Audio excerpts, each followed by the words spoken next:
Our forefathers weren't the Pilgrims. We didn't land on Plymouth Rock.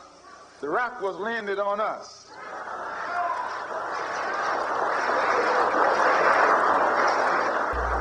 Used and scorned though we may be, our destiny is tied up in the destiny of America. Before the Pilgrim Fathers landed at Plymouth, we were here. Before Jefferson etched across the pages of history the majestic words of the Declaration of Independence, we were here. Plymouth Rock landed on us. But how could it if we weren't already here? Even Martin Luther King Jr. said, "We were here when the Pilgrims landed at Plymouth."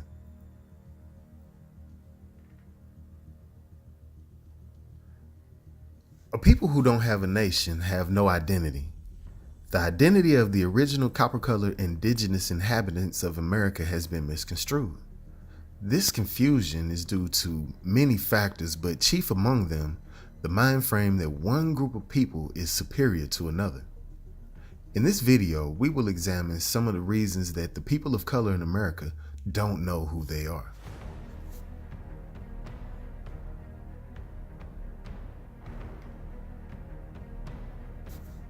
The story of the indigenous peoples of America marks a period of time many people would like to forget. On the surface, the scars our nation bears due to what's called the transatlantic slave trade have yet to be truly reconciled.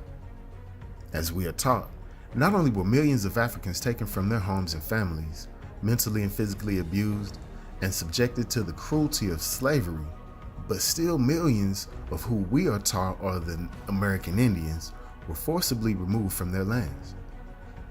Our country cannot be what it is today if not for the stolen lands and free labor that developed the infrastructure and economy needed to be the so-called superpower the United States is today. I'm David Roy. My passion is investigative research. I connect dots. I do this using everything from comparative mythology and anthropology to etymology, phonics, and above all else, critical thinking. I believe that with enough information, the answer to the mysteries that plague mankind are clear as day. Join me as we discover who the original peoples of America were and why some want to erase them from the pages of history.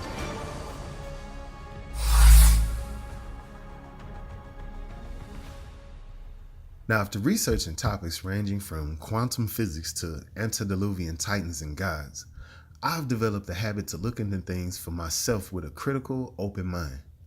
As we go forward, I ask two things. One, know that there is information outside your realm of understanding. That being the case, critically review what I say through your own research so you can have your own experience to grow from. And two, give me feedback. This is a journey we're on together. If you learn something, please subscribe, hit that notification bell so you get an alert when we add new content.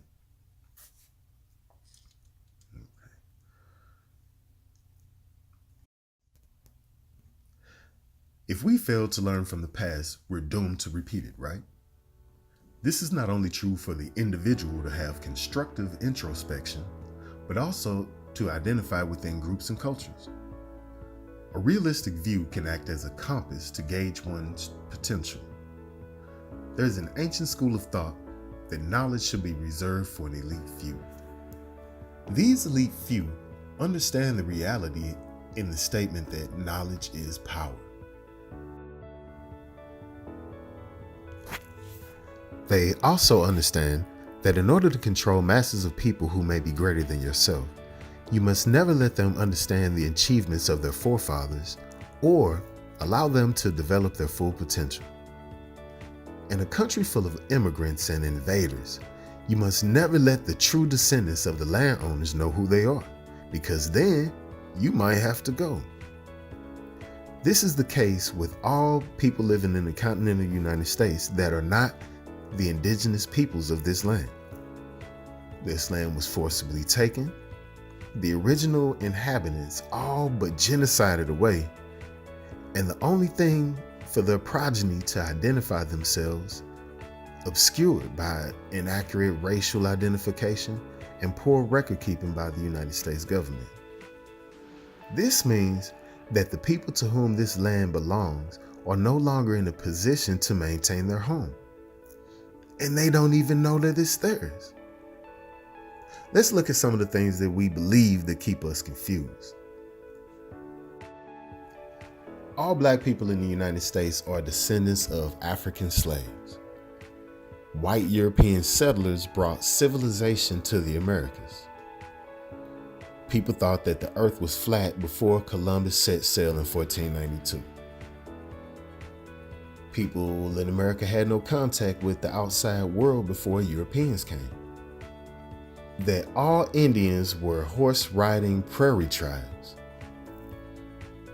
The distinction between Africans and indigenous Americans can be determined by facial features and the hue of skin. And a big one is that travel between America and Africa wasn't possible in the ancient world. All right, we're going into the intro. Where do we get the idea that all blacks in America are the descendants of slaves? Are we even listening to the people that we put on a pedestal?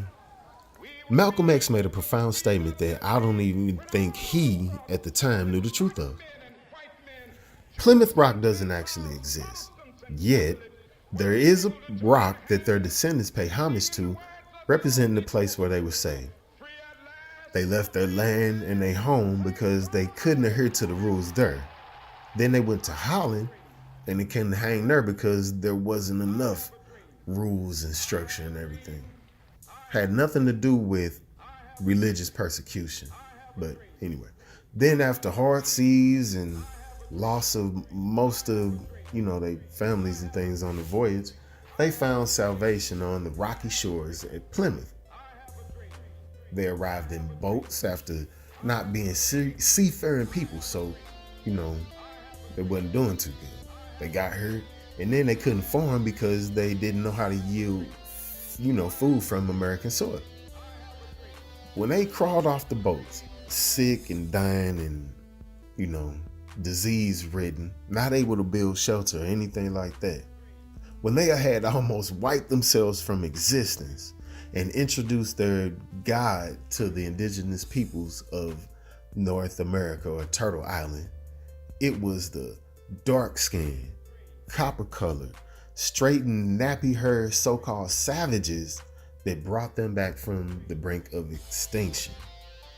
And what did they get in return? Disease and genocide. In order to understand why the idea that all black people in America are the descendants of African slaves, we must examine not only the current themes that are merely perpetuating old ideas, but also the founders of that system of thought.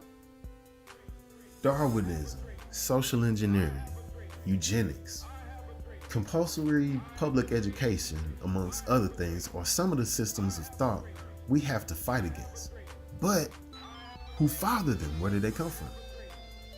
It's my contention that the way that blacks in America are perceived by the world is a fire that was sparked by the founders of governmental systems that were created to steal the original inhabitants of every land on the entire planet's right to self-govern.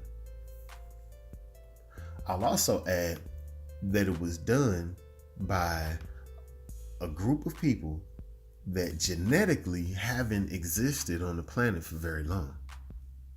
These people know that the one inevitable road that will lead to the end of the social idea or social construct that they call race or their race is genetic integration.